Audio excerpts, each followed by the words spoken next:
तो आज का जैसे हमारा इस हफ्ते का जो सेशन है वो है क्षमा के ऊपर, है ना। तो ये पूरा जैसे हम पीछे हमने निर्भयता के ऊपर किया था, तो ऐसे करके हम पूरा वीक एक डेडिकेट करते हैं सिर्फ एक गुण के ऊपर।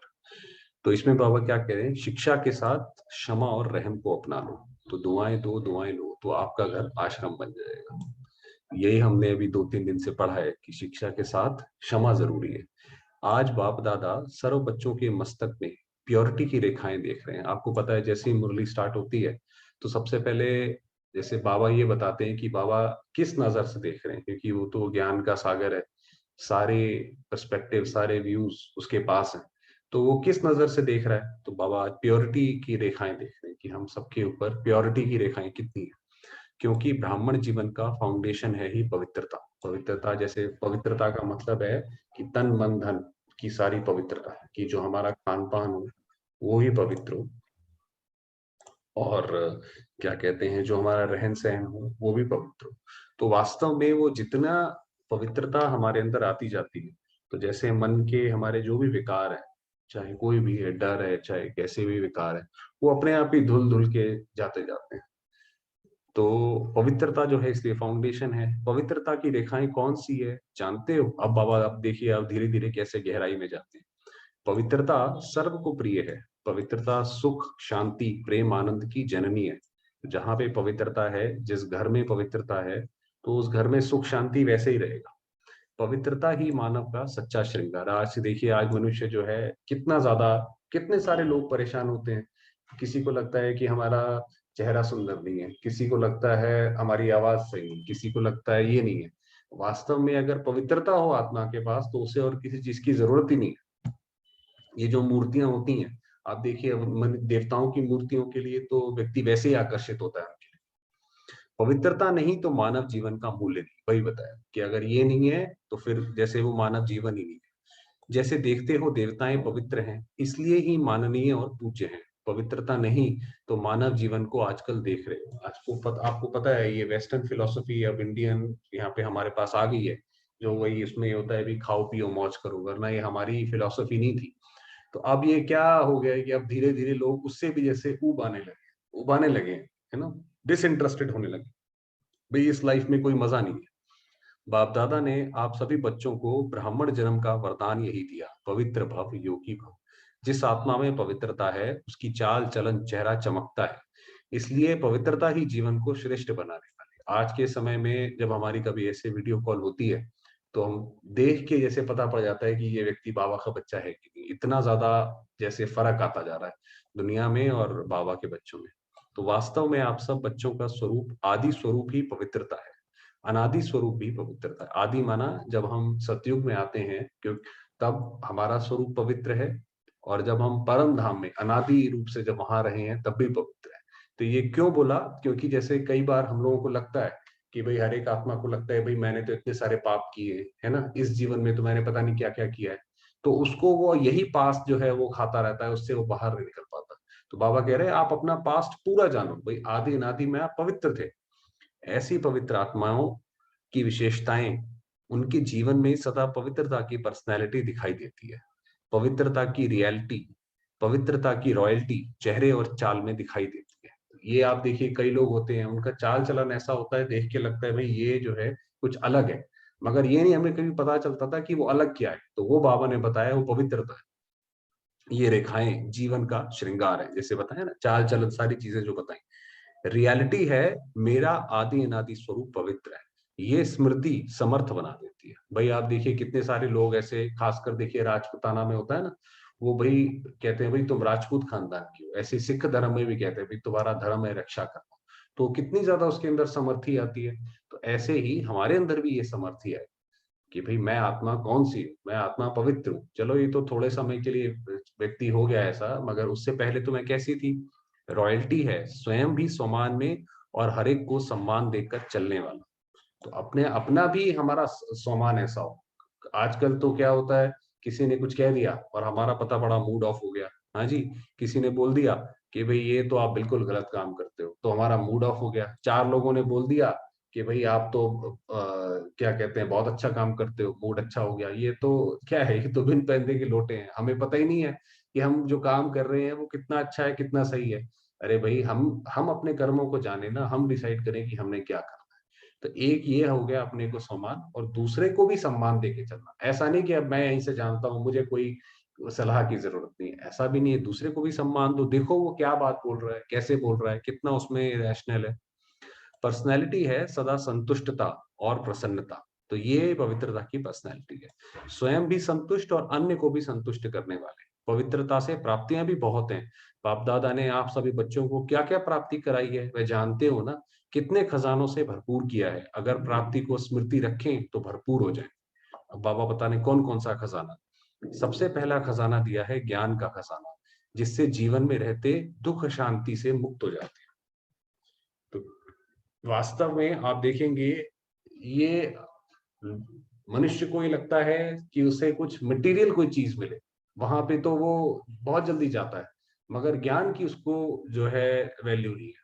जबकि ज्ञान से ही आप देखेंगे जितने मनुष्य की दुख चिंताएं हैं वो सारी ज्ञान से ही दूर होती है। जैसे भय, डर है किसी चीज का, अब कोई ना कोई ज्ञान का पॉइंट मिसिंग है जिसकी वजह से वो डर लगता है। वो जैसे ही वो ज्ञान का पॉइंट किसी को क्लियर होगा, वो एकदम से डर उसका चला जाएगा। व्यर्थ संकल्प, नेगेटिव संकल्प, विकल्प, विकर्म से मुक्त हो जाते हैं। वही जो ये बताया ना ज्ञान से, ये जितने भी हमारे नेगेटिव संकल्प आते हैं, विकल्प आते हैं, ये क्या है, कहीं ना कोई ज्ञान की कमी है जिसकी वजह से ये सब आ रहे हैं। अगर कोई भी व्यर्थ संकल्प विकल्प आता भी है तो ज्ञान के बल से विजयी बन सकते हैं, वही बताया। दूसरा खजाना है याद योग, जिससे शक्तियों की प्राप्ति होती है, और शक्तियों के आधार से सर्व समस्याओं को सर्व विघ्नों से सहज पार कर लेते हैं। भाई ज्ञान तो जो है जैसे एक रोशनी की तरह है, मगर जो उसके अंदर जो समर्थी आनी चाहिए वो आती है योग से। अगर कोई चीज हमें पता है और हम तब भी पता होते हुए भी हम उसको नहीं इम्प्लीमेंट कर पा रहे हैं, नहीं अपने जीवन में ला पा रहे हैं, तो क्योंकि याद कम है, योग कम है। तीसरा खजाना है धारणाओं का, जिससे सर्व गुणों की प्राप्ति होती है। और चौथा खजाना है सेवा का। सेवा करने से, जिसकी सेवा करते हो उसकी दुआएं मिलती है, खुशी प्राप्त होती है। तो इतने खजाने बाप से आप सभी बच्चों को प्राप्त होते हैं।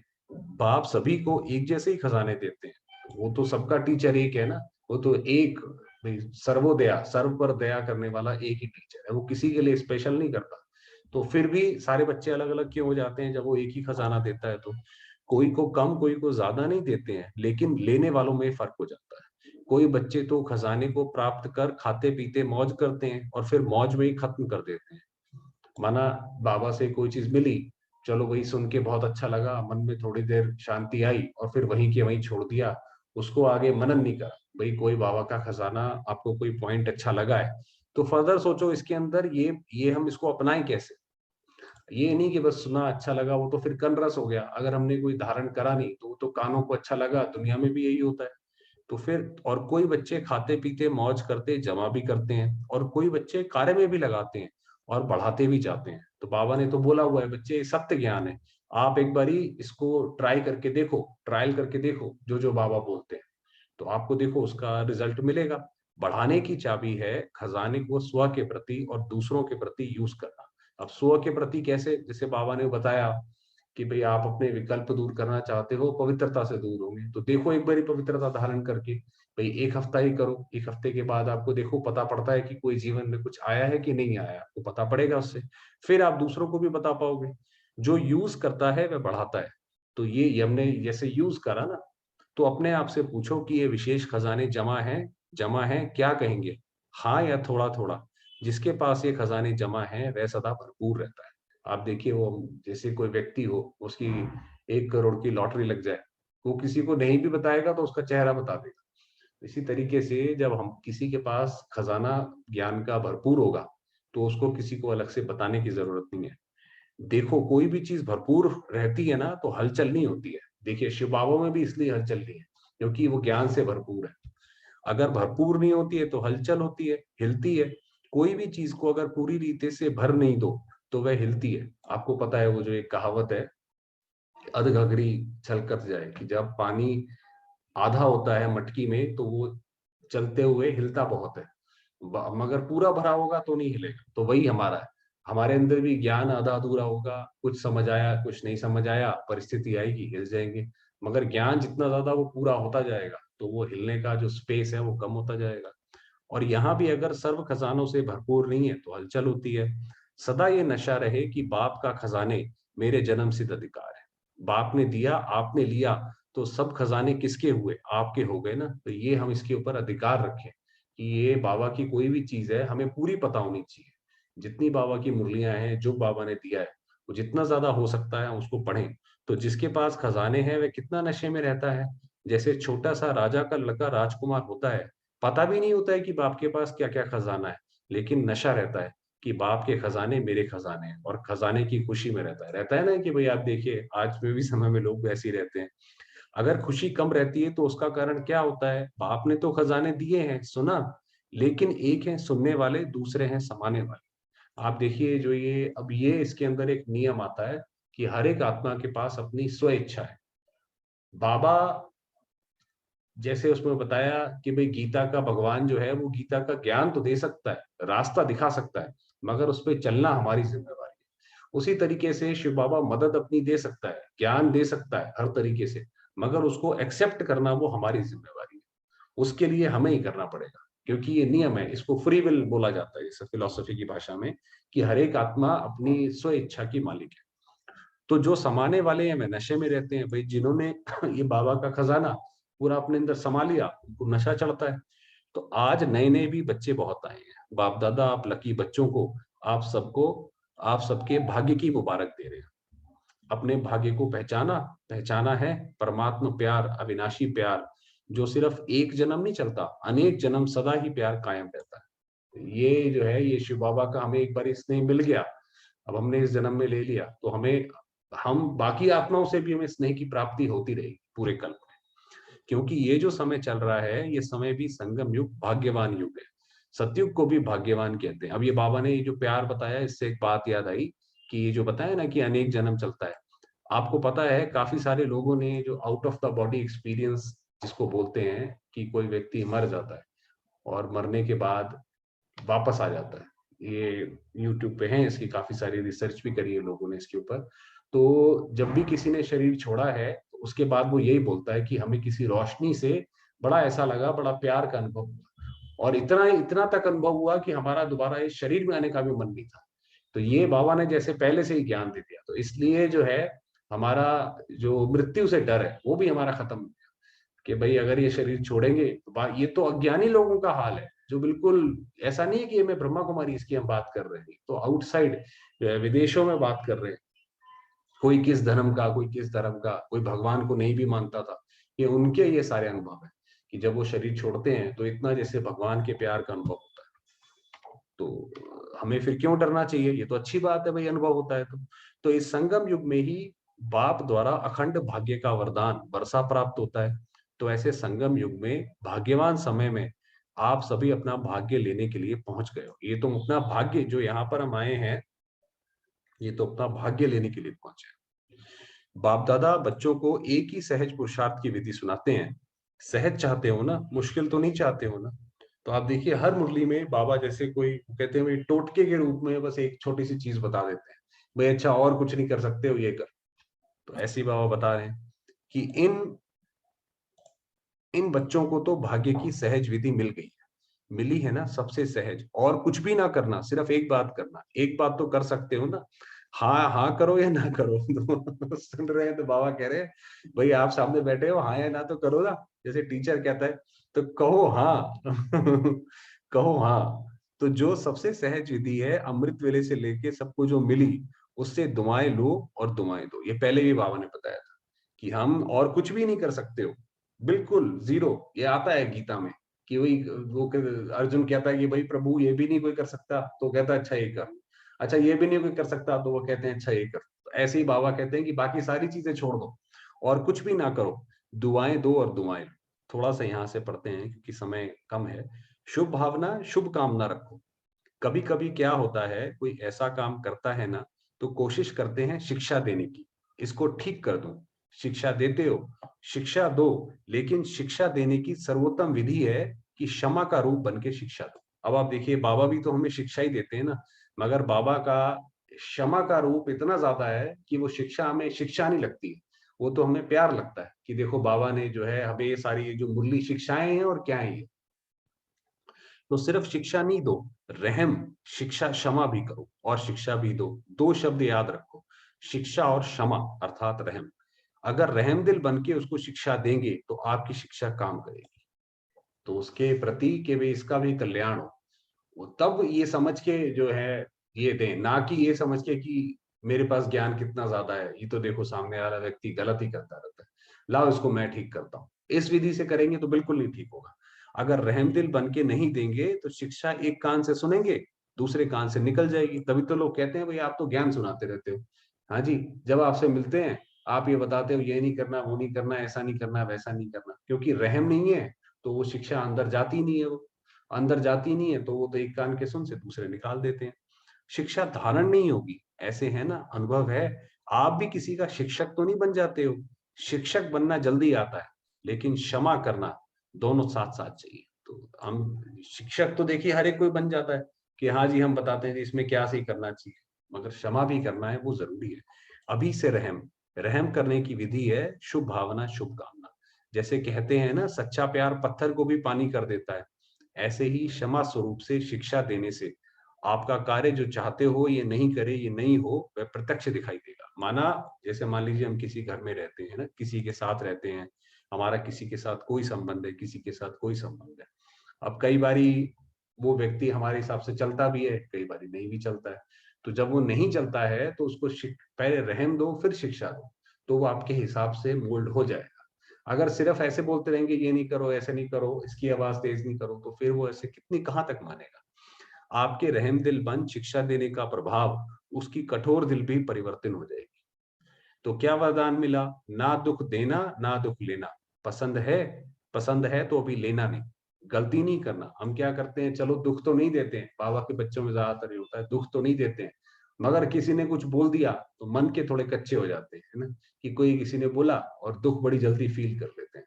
तो बाबा कहते हैं दुख लो भी नहीं, आप अपनी शुभ भावना देते रहो, शुभकामना देते रहो। बहुत अच्छा बोला इस आपने, चलो उसके भी भला हो।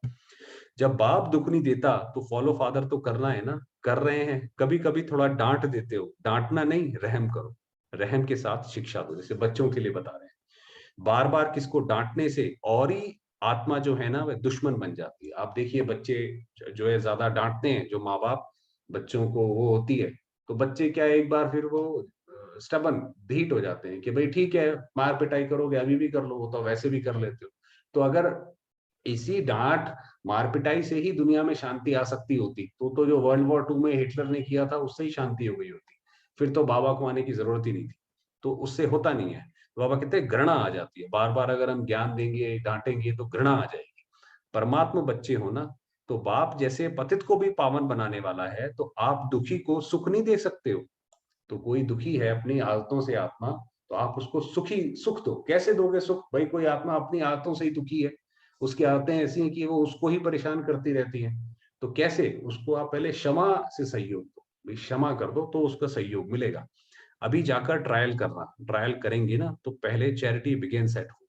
परिवार में अगर कोई दुख देवे तो भी दुख लेना नहीं। भाई किसी ने बोला, भाई हम जैसे हमने बात करी कि भाई हमारे कर्म अच्छे हैं नहीं है, अगर हम बाबा के हिसाब से चल रहे हैं तो हमें दोबारा सोचने की जरूरत नहीं है।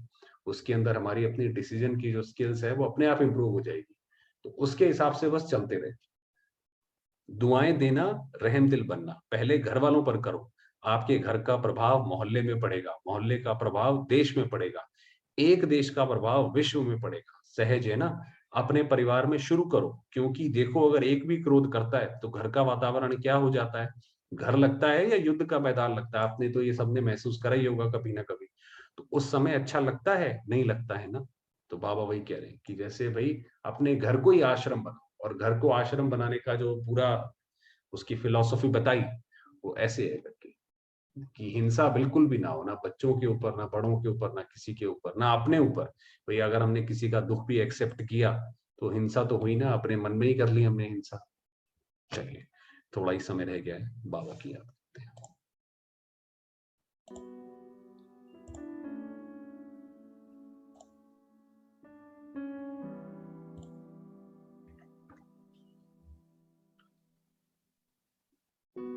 स्वयं को आत्मिक स्वरूप में देखेंगे। मैं आत्मा,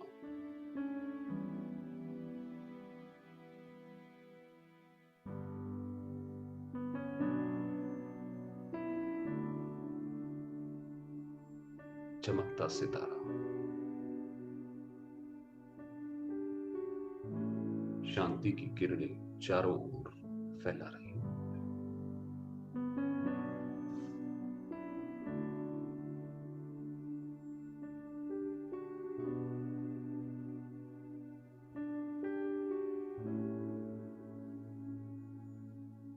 शुभ भावना, शुभकामना से भरपूर,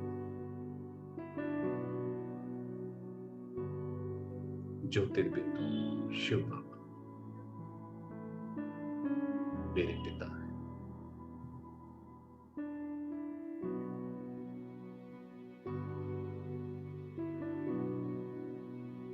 बाबा की अनेकानेक किरणें, उनके वरदान, उनका संरक्षण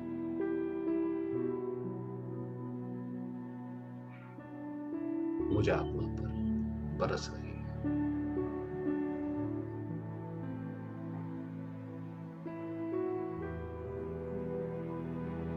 अनुभव करेंगे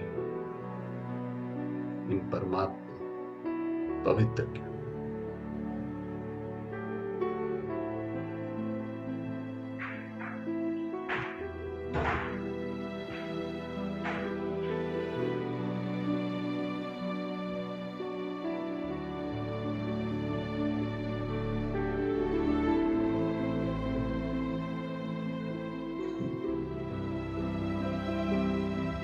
बाबा की इन किरणों को स्वयं में समाती जाती।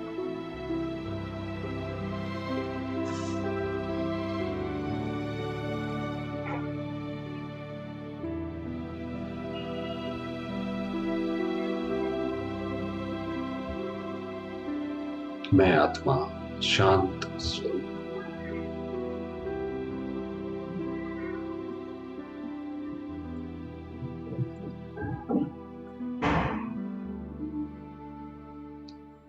प्यारे बाबा ने दिल से मुझे आत्मा को स्वीकार किया।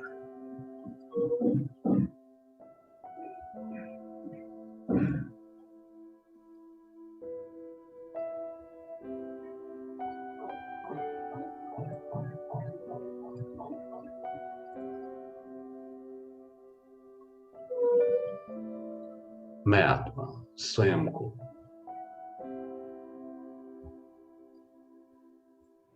सर्व विकर्मों से क्षमा करती हूं।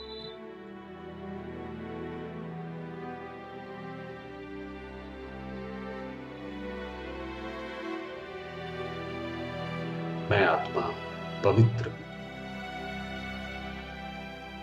शांत,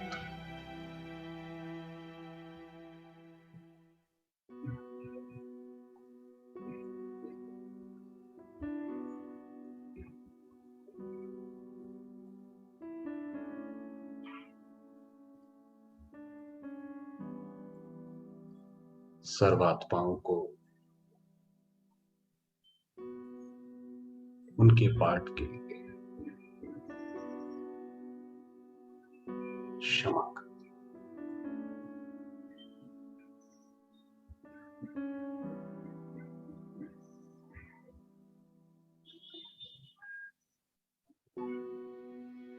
शिव बाबा शांति के सूर्य,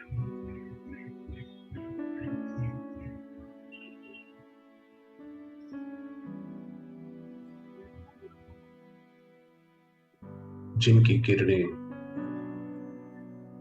सर्वात्माओं पर बरस रही।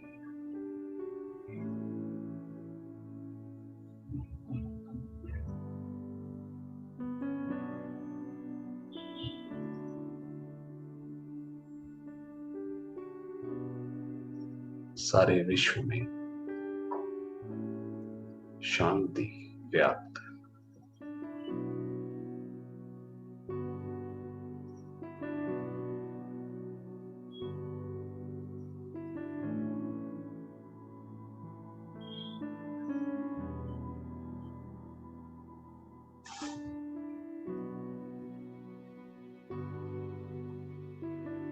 अनुभव करेंगे इस शांति को।